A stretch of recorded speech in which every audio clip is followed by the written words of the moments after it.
World Marriage Day atau Hari Pernikahan Dunia turut dirayakan Keuskupan Agung Makassar. Kali ini Keuskupan Agung Makassar melalui komunitas Marriage Encounter District 9 Makassar bareng Paroki Kristus Raja Andalas memperingati World Marriage Day di Gereja Katolik Paroki Kristus Raja di Jalan Andalas, Makassar pada Minggu 23 Februari 2025. Sebanyak 750 orang hadir meramaikan World Marriage Day di Gereja Katolik Paroki Kristus Raja. Di antaranya ada 125 pasangan dengan usia pernikahan di atas 40 tahun saling mendoakan kehidupan yang lebih harmonis dan saling menyayangi. Peringatan dibuka dengan para pasangan muda ataupun yang telah puluhan tahun membina rumah tangga saling berdoa. Para suami dan istri berhadapan dan berpegangan tangan sembari merefleksikan diri selama membina rumah tangga.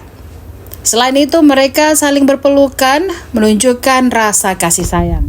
Ibadah pun dilanjutkan seperti umumnya dengan membaca doa maupun mendengarkan nasihat-nasihat dari Uskup Agung Keuskupan Agung Makassar, Fransiskus Nipa sebagai selebran utama. Sebagai konselebran, ada Uskup Emeritus Keuskupan Agung Makassar, John Liku Ada, beserta 11 imam Keuskupan Agung Makassar. Para pasangan dengan usia pernikahan di atas 40 tahun pun mendapat cenderamata khusus merayakan hubungan yang terus harmonis. Pasangan Tince Tandean dan Yanto Tunandi menjadi pasutri dengan usia pernikahan tertua.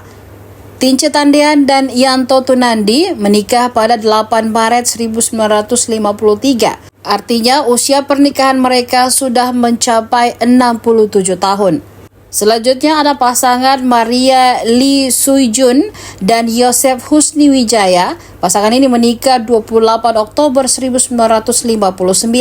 Saat ini usia pernikahannya sudah mencapai 66 tahun. World Marriage Day tahun ini mengangkat tema pernikahan, sumber harapan, mata air pembaruan, biarlah cinta abadi. Uskup Agung Keuskupan Agung Makassar, Fransiskus Nipa menyebut pernikahan sebagai karunia dari Allah. Kehadiran Allah dalam kehidupan menurutnya dapat tercermin dari kehidupan berkeluarga. Para pasutri pun turut memberikan mawar merah ke pasangannya sebagai bentuk atau tanda cinta. Syukuri melalui ibadah Ekaristi. Mengapa? Karena sebagai orang beriman kita tahu bahwa tanpa mengabaikan perjuangan suami istri dalam memperjuangkan kesetiaan sebagai suami istri hingga akhir hayat, tetapi pertama-tama kita melihatnya dari sudut pandang bahwa itu adalah karunia, itu adalah rahmat, itu adalah pemberian dari Allah, ya. Dan karena itu maka pesannya bahwa mari hari lepas hari dalam kehidupan rumah tangga kehadiran Allah itu betul-betul itu kita saksikan. Konkretnya bagaimana? Dengan membangun hidup doa di dalam keluarga. Memang mereka setiap hari Minggu ke gereja untuk mengadakan ibadah, tetapi dimaksudkan bahwa semuanya itu dilanjutkan di dalam keluarga, sehingga dalam keluarga itu ada suasana doa.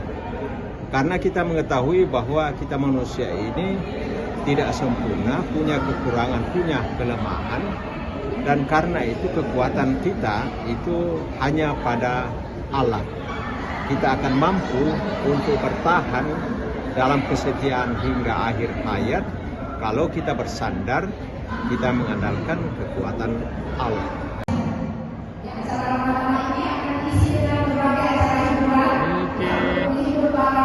Download Tribun X sekarang, menghadirkan lokal menjadi Indonesia.